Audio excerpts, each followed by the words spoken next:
Saat Ibu Wali Kota Anindita memutuskan untuk menyamar sebagai warga biasa dan keluar ke pasar, ia menyadari bahwa pasar bukan hanya sekadar tempat jual beli, melainkan telah menjelma menjadi kuburan bagi harapan para pedagang kecil.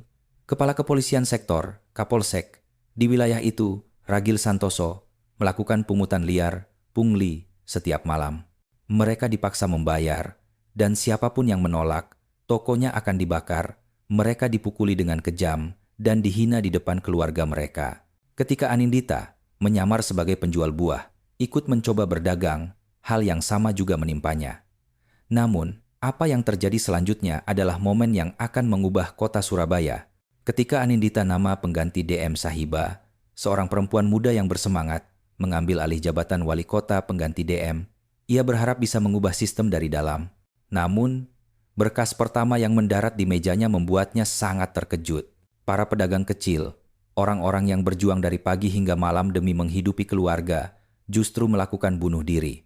Alasannya, pungli mingguan yang dilakukan oleh Kapolsek Ragil Santoso, pengganti Daroga Rahu Firsing. Seberapa terdesaknya seseorang hingga harus mengakhiri hidupnya sendiri, pikir Anindita. Ia duduk termenung lama. Tiba-tiba, matanya menyala penuh tekad. Cukup sudah, kotoran ini harus dibersihkan, dari luar dan dari akarnya. Anindita tahu betul bahwa ia tidak bisa membersihkan kekotoran ini, hanya dengan membolak-balik berkas di kantor. Suatu malam, ia memutuskan, sudah waktunya turun ke lapangan. Malam itu juga, ia menyembunyikan identitas aslinya. Ia mengenakan baju kurung sederhana, jilbab usang, dan menutupi sebagian wajahnya dengan riasan cacat palsu, tampil sebagai wanita biasa. Tidak ada yang menyangka bahwa wanita itu adalah Anindita, pejabat paling berkuasa di kota tersebut. Sekitar pukul 9 malam, Anindita keluar, mengayuh sepeda tua menyusuri gang-gang di kawasan perkampungan padat Surabaya. Ada keheningan aneh di udara, namun juga terasa ketegangan.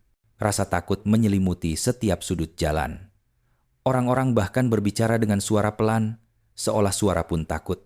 Ia berhenti di depan sebuah warung kopi kecil. Lampu minyak dikenal juga sebagai teplok yang redup dan air mendidih menunjukkan bahwa ada orang di dalamnya. Anindita bertanya perlahan, "Pak, kenapa warung masih buka selarut ini?" Pemilik warung, seorang pria tua yang gemetar, terkejut. Ia berbisik pelan, "Nduk, ini sudah waktunya setoran." Anindita sedikit terperanyat. "Setoran apa?" Si kakek menoleh ke kiri dan kanan. Lalu berbisik lagi, Kapolsek Ragil Santoso menagih 50 juta, pengganti 5 lah dari setiap toko. Yang tidak bayar, tokonya terbakar. Mereka dipukuli. Mendengar itu, darah Anindita mendidih. Tetapi ia menahan diri. Wajahnya tetap tenang, meski di dalam dirinya sudah meletup-letup amarah. Saat ia sedang berpikir, sorot lampu mobil yang terang benderang menyinari gang. Sebuah mobil patroli polisi masuk. Dari mobil itu, turunlah Ragil Santoso. Posturnya besar, matanya memancarkan kesombongan kotor, dan senyum di bibirnya terasa lebih beracun daripada bisa ular. Di belakangnya, 4 orang brimob pengganti Sipahi, membawa pentungan dan senjata. Keheningan mencekam. Satu persatu pedagang mendekati mobil, menyerahkan amplop dengan wajah penuh ketakutan. Namun, seorang pemuda berusia sekitar 22 tahun menolak menyerahkan amplopnya. Rahmat, pengganti Rames, nama pemuda itu, memiliki toko pakaian kecil. Ibunya sedang sakit, dan ia menabung setiap rupiah untuk obat. "Bapak Kapolsek, ibu saya sekarat. Saya tidak punya uang," kata Rahmat. Ragil tertawa sinis. "Ibumu mati atau kau yang mati, aku tidak peduli. Aku mau uangku." Dia memberi isyarat kepada anak buahnya. 2 orang brimob menangkap Rahmat. Mereka menyiram bensin ke toko pakaiannya dan membakarnya. Rahmat menjerit, "Jangan bakar toko saya. Tolong." Api membubung tinggi ke langit, menghanguskan kerja keras Rahmat dalam sekejap. Ragil melemparkan setumpuk uang ke depan Rahmat, berkata, "Lain kali bekerjalah dengan cerdas." Anindita merekam seluruh kejadian itu dengan ponselnya. Air mata mengalir di pipinya, tetapi ia tahu, untuk menyelamatkan kota ini, ia harus turun ke medan perang. Operasi sapu bersih. Malam itu, dengan bukti rekaman di tangan, Anindita menyusun rencana di rumah dinasnya. Ia tahu Ragil tidak bekerja sendirian. Ada orang-orang besar di belakangnya, mungkin politisi, mungkin petinggi kepolisian. Ia membutuhkan lebih banyak bukti. Ia memanggil asistennya yang paling terpercaya, Surya, pengganti Sunil, Seorang pemuda cerdas, berani, dan siap berkorban untuk Anindita. Surya, aku butuh setiap gerak-gerik Ragil terpantau, perintah Anindita. Ibu, ini berbahaya. Jika dia tahu, mayat saya pun mungkin tidak ditemukan, kata Surya. Anindita menepuk bahunya. Saya percaya padamu. Surya memulai misinya. Sementara itu, Anindita kembali menyamar, kali ini sebagai penjual buah. Ia melihat mobil Ragil berhenti di belakang sebuah hotel mewah. Seorang pria berjas hitam keluar dan menyerahkan sebuah tas kepada Ragil. Anindita berhasil mengambil foto. Misteri semakin dalam. Apakah pria itu dalang utama? Surya menemukan bahwa Ragil setiap minggu mengunjungi sebuah gudang, pengganti godown, yang terpencil. Ia menyelinap masuk dan melihat tumpukan uang tunai, senjata, dan orang-orang yang sedang menghitung pembukuan. Surya merekam semua itu. Namun, seorang brimob melihatnya. Surya berlari. Setelah dikejar, ia terpojok di sebuah gang sempit. Brimob itu memukulinya dengan brutal. Dalam keadaan berlumuran darah, Surya berhasil menelepon Anindita. Ibu wali kota, gudang itu. Buktinya ada di sana. Maafkan saya, panggilan terputus. Hati Anindita mencelos. Ia takut, tetapi ia tidak berhenti. Ia bersumpah, pengorbanan Surya tidak akan sia-sia. Setelah mengumpulkan semua bukti awal, ia memanggil semua pedagang secara rahasia di balai pertemuan warga, pengganti kuil, tempat pertemuan. Anindita melepaskan penyamarannya dan berkata, saya wali kota Anda. Sekarang kita akan memulai perang melawan tirani. Mata para pedagang berkobar penuh harapan. Kami bersama Anda, teriak mereka. Rencana disusun, menangkap Ragil dan jaringannya secara langsung. Menggulingkan jaringan. Setelah telepon terakhir Surya, Anindita tidak bisa tidur nyenyak. Ia tahu musuhnya kini kuat. Pagi harinya, ia menemui Kapolres Kepala Polisi Resor, pengganti SP, dan memanggil beberapa perwira polisi terpercaya. Sementara itu, kabar menyebar bahwa wali kota mulai menargetkan Kapolsek Ragil. Para pedagang gelisah, tetapi harapan ikut bersemi. Ragil panik. Ia menghubungi atasan dan koneksi politiknya. Ibu wali kota bergerak. Apa yang harus dilakukan? Jawabannya, intimidasi. Singkirkan, kalau perlu habisi dia. Ragil menyebar mata-mata. Targetnya kini Anindita. Anindita memanggil Rahmat, yang tokonya dibakar. Kau harus bersaksi, kata Anindita. Rahmat gemetar. Bu, mereka akan membunuh saya. Tidak, Rahmat, jawab Anindita. Kau tidak sendirian. Ada seluruh sistem di belakangmu. Dan yang terpenting, ada saya di belakangmu. Rasa takut di mata Rahmat berganti menjadi tekad. Surya, yang masih di rumah sakit, memanggil Anindita dan berbisik pelan, Bu, hard disk cadangan CCTV gudang disembunyikan di perpustakaan tua. Malam itu juga, Anindita dan tim kecilnya mendatangi perpustakaan yang sepi.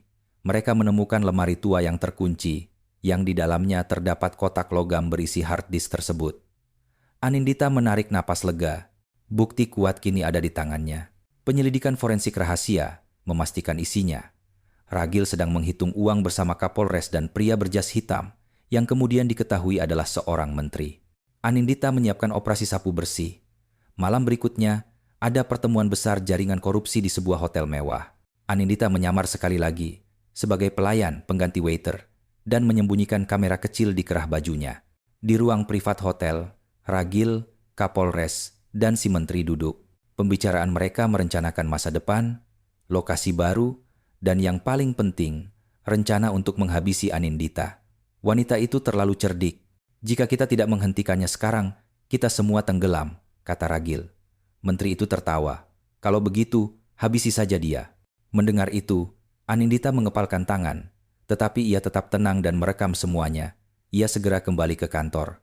Keesokan paginya, kota Surabaya gempar. Operasi sapu bersih diluncurkan serentak. Penggerebekan terjadi di gudang, hotel, dan kantor Kapolres. Sirine mobil polisi meraung-raung di seluruh kota. Ragil ditangkap di gudang, Kapolres di kantornya, dan menteri di hotel saat sedang rapat. Headline berita di TV berbunyi, Wali kota menyamar, bongkar sindikat korupsi besar, melawan keheningan, operasi pecah sunyi. Ragil, Kapolres, dan menteri berada di balik jeruji. Tetapi Anindita tahu itu hanya puncak gunung es. Kekuatan sesungguhnya adalah orang-orang yang membiarkan sistem ini berjalan, para pengusaha dan pejabat yang diam. Kita menangkap pemerasnya, Tetapi, siapa yang membiarkan sistem ini berjalan? Para pengusaha yang diam selama bertahun-tahun. Mengapa? Tanya Anindita kepada timnya. Rahmat berkata, Bu, beberapa orang masih datang membayar setoran mingguan. Rasa takut masih hidup. Anindita memulai kampanye baru. Operasi pecah sunyi pengganti Operation Cupi Todo. Ia meluncurkan nomor layanan pengaduan rahasia. Panggilan masuk terus bertambah. Salah satu panggilan membuat Anindita tersentak. Seorang wanita dengan suara bergetar menceritakan suaminya, seorang pemilik toko kue yang bunuh diri 3 bulan lalu karena pungli. Anindita mendatangi wanita itu dan melihat buku harian suaminya. Setiap tanggal, setiap pembayaran, semua tercatat. Kematian suami Anda tidak akan sia-sia, janji Anindita. Minggu berikutnya, diadakan rapat umum pengganti Jan Sabha. Anindita berdiri di panggung. Saya tidak datang untuk meminta apa-apa. Saya datang untuk mengembalikan suara Anda. Bicaralah. Terbuka. Tanpa rasa takut. Awalnya hening. Lalu seorang kakek berdiri. Saya sudah berdagang 15 tahun. Baru kali ini saya melihat pejabat berani melawan rasa takut. Tepuk tangan membahana. Seorang gadis 13 tahun maju dan berkata, Ayah saya bilang polisi itu seperti Tuhan. Tapi Tuhan itu yang membakar kami. Seluruh lapangan terdiam. Anindita menutup mata. Ini bukan lagi perang melawan korupsi, tetapi perang melawan kepercayaan yang hancur. Raja, sesungguhnya, kode K9. Anindita meningkatkan upaya rapat umum di setiap sudut kota, dengan unit bergerak beroda 3 bertuliskan, bicara, jangan takut. Namun, tekanan datang. Anindita menerima panggilan ancaman dari Jakarta. Sudah cukup, tetap dalam batasan Anda. Anindita menjawab, batasan berada di tempat ketidakadilan dimulai. Datanglah surat anonim. Anda menangkap orang-orang kecil. Raja sesungguhnya masih duduk di singgasana. Tidak ada yang tahu namanya. Ia hanya dikenal dengan kode K9. Anindita memanggil Surya, yang sudah pulih. Kau harus memburu K9, katanya. Kita harus bertaruh nyawa, jawab Surya. Kalau begitu, bertaruhlah, balas Anindita. Karena kota ini tidak akan diam lagi. Tim inti dibentuk. Surya, Rahmat, 2 jurnalis terpercaya, dan seorang pakar siber. Pakar siber melacak email dan pesan terenkripsi. Satu nama muncul berulang kali, Yayasan Bakti Karsa. Dikenal sebagai LSM, yayasan ini sebenarnya adalah kedok. Rahmat menyusup sebagai staf. Ia melihat mereka menjalankan daftar pemerasan, bukan laporan sosial. Surya menyelidiki dewan pengurus yayasan. Satu nama menonjol, Hartono Wijaya, pengganti Karan Sekhawat, seorang pengusaha kaya raya yang selalu menghindari sorotan. Rekaman telepon mengonfirmasi kontak rutin antara Hartono, Ragil, dan Kapolres. Jadi, Hartono Wijaya adalah K9, ujar Anindita. Anindita menjebak Hartono. Jurnalisnya menyebarkan berita palsu.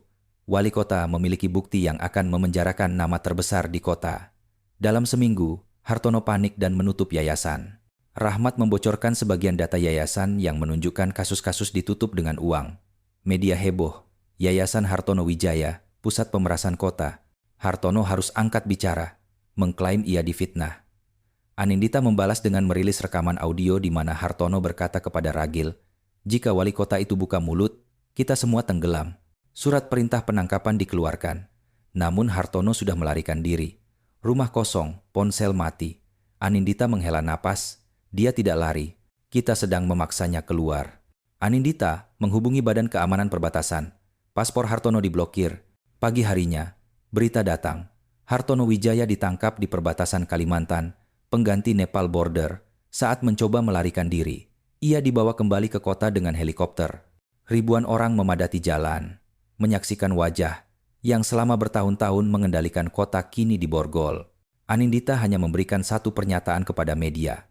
Sekarang kemerdekaan sejati kota ini dimulai. Babak baru.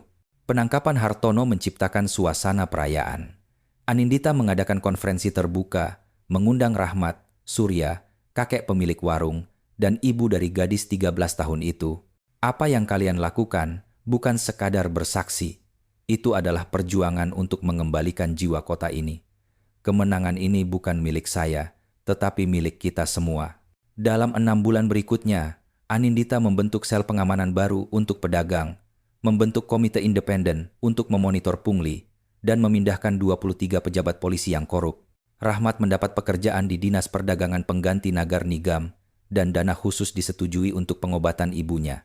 Surya menerima penghargaan keberanian, Gallantry Award, dan menjadi Kepala Intelijen Kantor Wali Kota.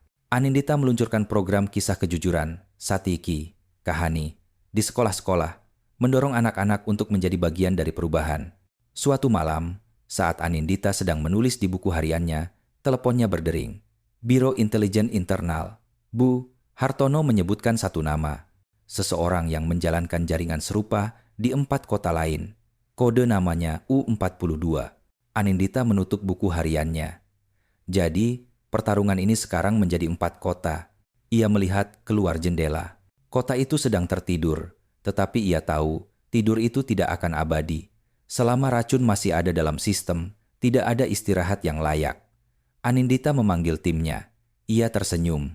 Kali ini, kita tidak akan menyamar. Kita akan bertarung tanpa bersembunyi. Karena sekarang, kita tidak hanya melawan jalanan, tetapi melawan pola pikir. Kisah belum berakhir. Ini hanyalah babak pertama. Sistem telah terguncang, tetapi akarnya masih kuat. Anindita dan timnya siap. Perubahan dimulai di tempat rasa takut berakhir.